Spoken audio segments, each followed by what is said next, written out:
Hey everyone, it's Alexander Robinson. Welcome to the channel, and this is my review for Secret Invasion. Season 1, the limited series. Marvel's never really clear on which of their shows have multiple seasons or will have multiple seasons and which ones are a one and done. Anyway, this series has Nick Fury returning to Earth because as far as we know, since Spider-Man Far From Home, he's been in space this entire time. So something has come up where he's forced to return back to Earth to stop a Skrull uprising, only to discover a dark secret about the Skrulls ever since they first arrived on Earth during the events of Captain Marvel. There was a lot of anticipation for this show when Kevin Feige first announced it in 2020, and my excitement for this show kind of varied, because on one hand, it was cool that we were getting an adaptation of Secret Invasion in the MCU, but at the same time, I was a little confused and concerned on why this was a 6-episode TV series rather than it being a big monumental Avengers-type event film. Because the Secret Invasion storyline debuted in 2008,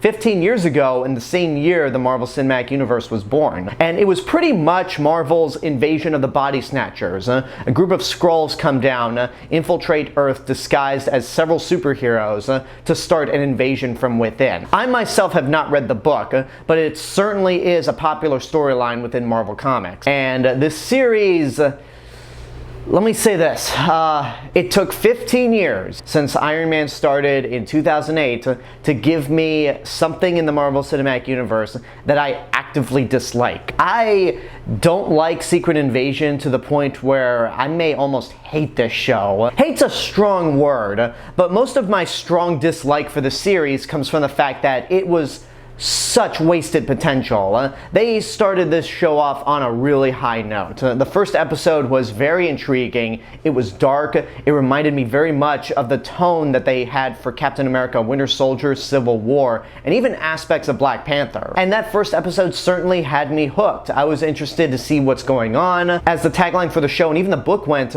"Who can you trust?" There was never a moment where I could predict what was going to happen.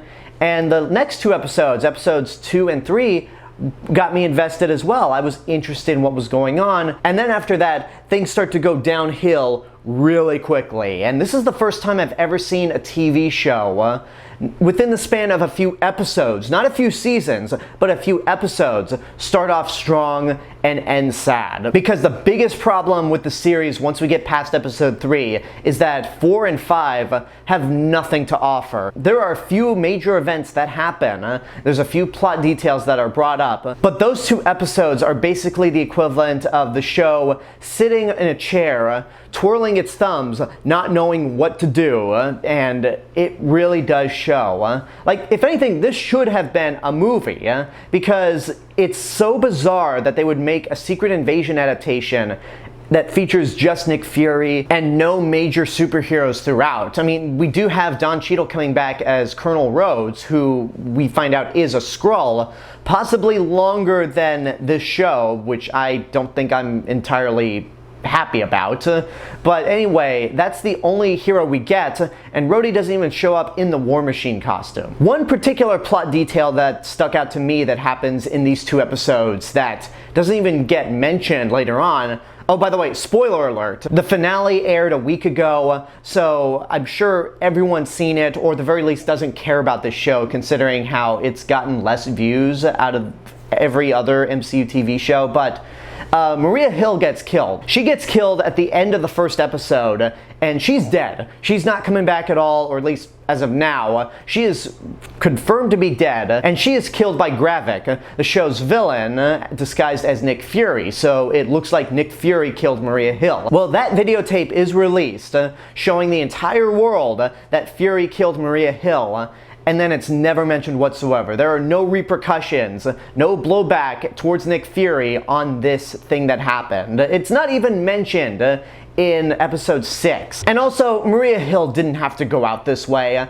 It's baffling that they took a movie character and killed her off in a TV show, and not to mention a movie character that I actually kind of enjoyed. Maria Hill hasn't really gotten to do a whole lot. She's mainly been a supporting character, but Cobie Smulders does a good job with this character, and it was disappointing that they killed her off in a TV show. And even though the shows and the movies are supposed to be interconnected, as we've seen with WandaVision and Multiverse of Madness, movie audiences and TV audiences are still very different. And considering how the MCU is starting to lose steam and most people have not watched Secret Invasion compared to the movies, people are going to be so confused if they watch a future movie, they hear that Maria Hill died, and they're like, wait, how did that happen? They killed Maria Hill off screen? And I'm like, no, they killed her off in a crappy TV show that you probably didn't watch. So Maria Hill and even Cobie Smulders deserved better than this. And speaking of the show's villain, Gravik, played by Kingsley Ben-Adir,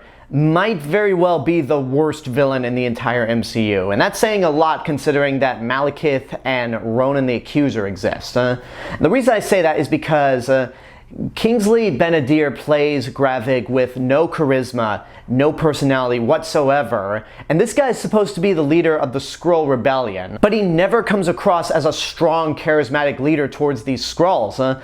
Instead, he comes across more like a whiny and often petty character who is mad because it took Nick Fury and Carol Danvers forever to find the Skrulls a new home. And I just don't buy it at all. And this is not a mark towards Kingsley Ben-Adir, because we've seen him act. We saw him in Regina King's One Night in Miami, where he played Malcolm X. He was great. In the Barbie movie as one of the Kens, he was funny. And he's supposed to be Bob Marley in the upcoming biopic. So we know this guy is a good actor. But in this show, I wouldn't be able to tell that he was.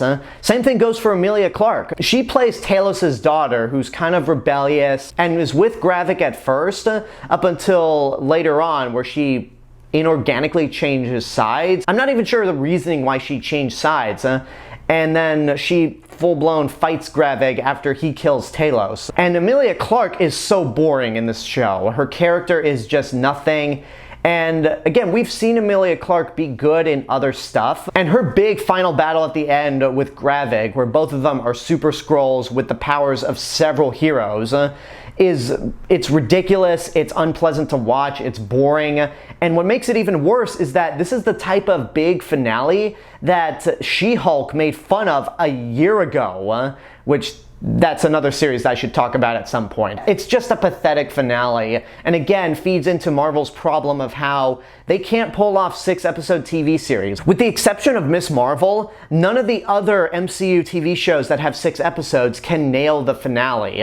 And again, they need to learn from Peacemaker. Peacemaker had 8 episodes and did a plotline very similar to Secret Invasion, and that worked wonders. Is there anything about this series that I liked? Because I've clearly said nothing but bad things about it.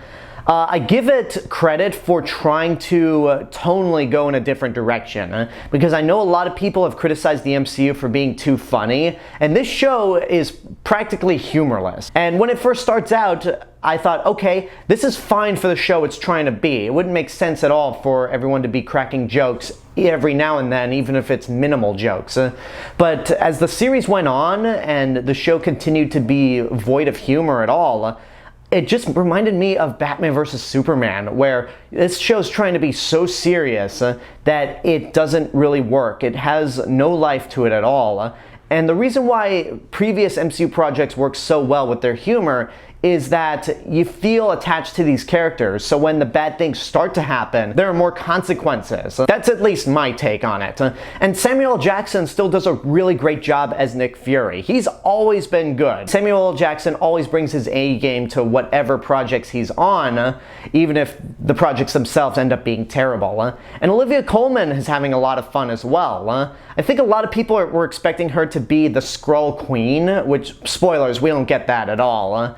But the role that she had was underutilized, but Olivia Colman made it the best she could possibly make it.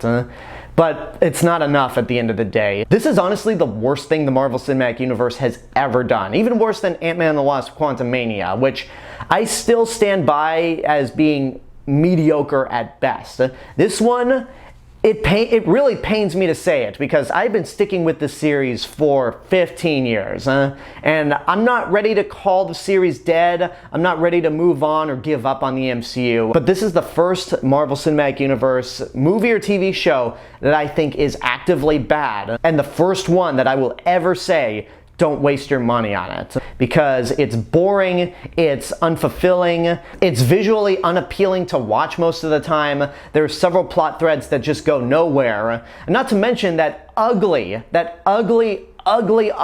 opening title sequence that's created entirely with artificial intelligence. It's just unappealing to watch, and it's the first time I've ever watched a streaming show, and when they ask, do you want to skip the credits? I go, oh yes, please, let me skip the credits right now. I absolutely do not recommend this at all. Instead of this show, I would actually recommend you watch the Secret Invasion arc that the Earth's Mightiest Heroes cartoon did, because that pulled it off better than this show could ever, and even though I haven't caught up with Agents of S.H.I.E.L.D. since the beginning of Season 3. Season 4 apparently did a story arc very similar to Secret Invasion, but with life model decoys, and everyone has been saying that that is infinitely better than this show. So I'd like to try that out one day, and I would like to try to watch all of Agents of S.H.I.E.L.D. at some point, because apparently I was one of the few people that was on board with it during the first season when everyone wasn't. I watched all of Season 2, really loved it, but apparently the show has just gotten better as it goes on, and that's when I stopped. So I feel like that show may be worth revisiting, especially considering that it first aired 10 years ago. As for this show, Secret Invasion,